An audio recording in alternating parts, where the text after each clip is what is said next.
Now, let's talk about that top part. How can we, there is a problem here, and we do need to address it. So one of the ways we can address it is, we just did that, is to somehow massage the data. And there's a whole bunch of ways we could do this. Coming from how you think or why you think, it needs massaging in the first place. You shouldn't just go saying, my data is giving me a weird fit, let's go fix the data and then publish it and sell it. Those are bad things to be doing. You have to have a rationale, and you should explain this clearly to whomever you're communicating it to. But there are very common things that people will do.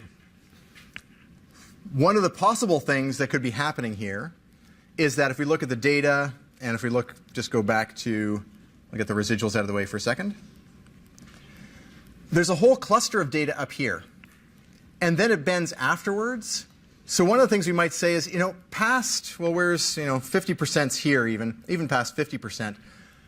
One of the things that might be an issue is that, passing grades are distributed differently than non-passing grades. Not an unreasonable hypothesis. Or, past 60, that's where things sort of stabilize out. There's more data up there anyway. Let's ignore the bottom part. So that would be something where you think two different things, two different processes, or two different relationships are in action. And with marks, it's, you can make a case for it, but it's not, you have to make an argument about it. In nicer cases like engineering, hopefully you have a theoretical model. Beams bend at certain forces because of Euler's laws and stuff like that, or springs do certain things because they're basically linear systems of kx forces. You might have some kind of model that points to why you have different processes going on. Here, it's marks. We don't have any theoretical model about how they should be related. So we could try using, like we did there with the linear, we said, why don't we go to quadratic? That should bend a bit. It should give us more flexibility. That's one possible thing we could do, and it seemed actually to address it in one particular way. The quadratic fit wasn't bad. Let's try something different, though, today. Let's talk about this subsetting. And again, it looks like it's kind of linear in a pretty wide swath. Let's say up to about 12 or so. If I just look at this part of the data, it actually looks pretty nice. It looks pretty linear, and that's what I mean by nice here. Nice, simple relationship. So if I just ignore the sort of cloud of low-end quiz grades, maybe I can find something a little more insightful if I just focus on where most of the data is, and which seems to have a nicer structure to it. So this would be choosing two processes. Something applies on this range. Something else might apply here. This is the one I'm more interested in, so I focus in on that. Just for an example, though, to say this is not wild and crazy, if I drew this graph here and then had it do this, mechanical engineers, hopefully mining engineers as well, what kind of graph is this? Stress strain. Yeah, it's just stress strain. I can't remember which axis is which. This stress, that strain. Can never remember. But that's a perfect example where you have one domain and a second domain, and those two domains are called, altogether, elastic and inelastic. Mining engineers, same important thing. You talk about rocks and deformations, things like that. You also get this kind of thing, little different context. How many people is this totally news to? Okay, good. All right. Arts and science people ignore it. This is just one example that most people in the class are familiar with for why you might have a linear fit and a nonlinear fit on the same data set. So what we're going to do is pick a cutoff value. I think I just said 12 there. And now we're going to do some coding. We're going to subset our data, and from that, we're going to get a different fitting problem. All right. So identify the students with quiz greater than or equal to 12. All right, V quiz greater than or equal to 12. All right. So let's take a quick look at the side here. Quiz is a vector or a matrix that has one column, same thing, with 828 numbers in it, so 828 quiz marks. I'm interested in finding just those that are above 12. So again, this is the kind of thing you'd expect people to want to do fairly frequently, so MATLAB has some syntax that lets you do this. What we're going to do when we say quiz greater than 12 and assign it to V is we're going to get a new vector. And notice what it is here. It is 828 logical things. Logical just meaning binary 1, 0. So what I'm going to do is put those side by side for a second, and we're going to scroll through. So I'm going to put the quiz grades and that new vector v side by side, and I'm going to scroll around, and we're going to be looking for 12. Almost there. There we go. So what you'd expect is, hey, identify the quiz grades that are greater than 12. And how are you going to identify them? I'm going to put a 1 where the grade is bigger than 12 or equal to 12. And I'm going to put a 0 where it's not. So this is an and or kind of scenario. Or 1 means yes, 0 means no. Then what we want to do is subset the data. So take the subset of the quiz grades for students with quiz greater than or equal to 12. This is a new syntax. We haven't seen this before in this class, so it might be new to some of you. I'm going to call it quiz 2, and it's the quiz grades, and I'm going to look up the vector v. So I'm just putting spaces in there for emphasis, not because of anything substantial. So usually what we do is we say quiz bracket 1. That gives me the first element of the quiz vector.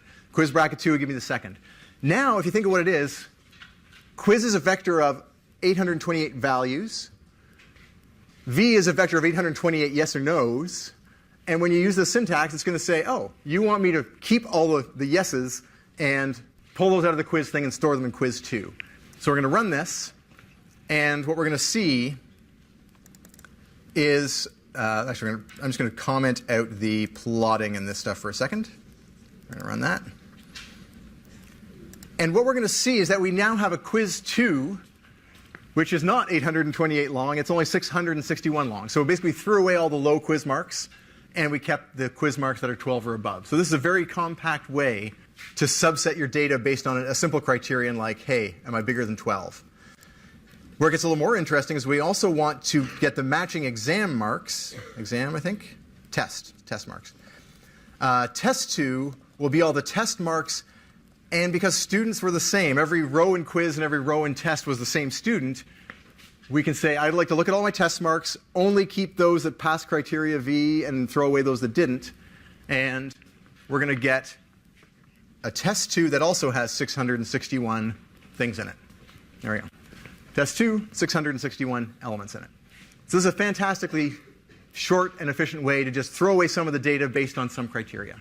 The net effect, I'll go down to the plot here, is we want to change the plot so it plots the new data.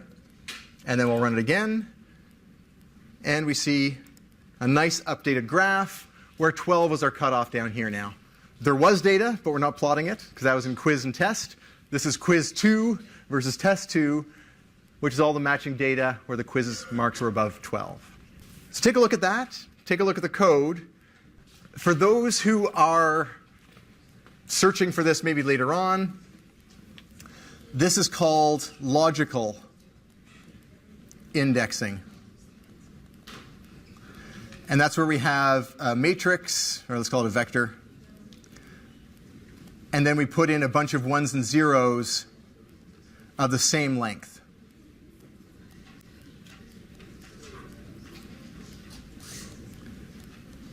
And it does exactly what you'd expect. It keeps the things that have a 1, and throws away the things that would have a 0 beside them. Sort of a nice natural interpretation. It's usually not what we do. Usually we say v bracket 5 or 1 to 10 to grab specific elements.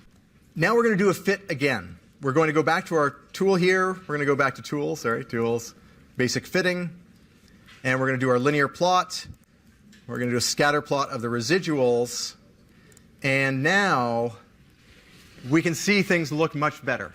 The data, if you look at the 0 line as we move across, the data seems to be roughly evenly spaced on either side of positive and negative. And again, the variation, I mean, there's sort of some middle trends, but it's hard to make a strong case. Things go up and down a little bit, but it's pretty quick. It's a lot more variable here than over there. So this looks good.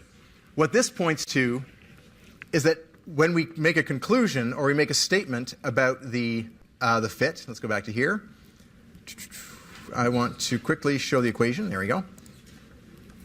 What I can do now is interpret this result.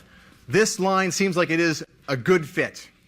The data matches the criteria, so I can trust the numbers that come out of this fit. Before, the numbers would have been a little suspect. But now I can say that X is the quiz grade. 4.6 times, for each mark I get on my quiz, I expect to get 4.6 higher on my test. That's what that multiplier there would tell us. And then there's a minus 33, which says back down here, the intercept's like minus 33. That's a little less interesting. But the 4.6 is something we can actually get our hands, bite our teeth into, which is for every grade increase here, I expect to get 4.6 higher on my tests. Not everybody, but on average, that'll be the performance boost, or the relationship.